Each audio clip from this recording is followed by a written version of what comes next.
Hello everybody, welcome back to another Midjourney tutorial. In this one, I want to show you the release of Midjourney version 5.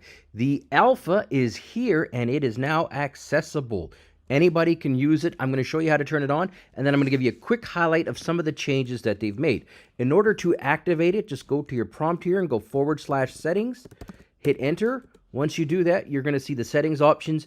Just switch from whatever version you're on now and just make sure it says MJ version 5.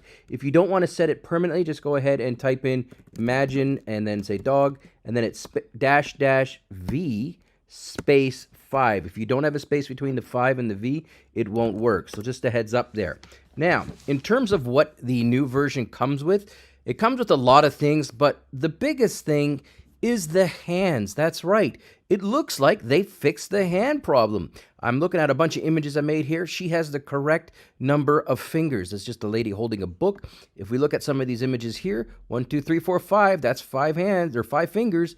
1, 2, 3, 4, 5. There's a thumb and 4 fingers there. This is pretty much not perfect, but they've come a huge, long way. Now, I'll be honest with you, I've got an image up here somewhere. Let me just see if I can find it. This lady here, she's got, the right number of fingers, but they're really, really long, so she can get the last pickle in the jar, if you know what I mean. But there you go. It's fixed hands, at least mostly fixed them. What else does it have going on for it? They've made some changes to the stylistic range, so there's now a wider stylistic range. They haven't really defined that yet, but hey, I'm going to take their word on it. There's also a higher image quality, so they've doubled the resolution, which is sweet. So instead of, a low resolution, now it's double, and maybe in the final version, that's going to be a little more. Who knows? They've also made the images more detailed as well. So lots of great things happening here for version 5. So that's how you access it.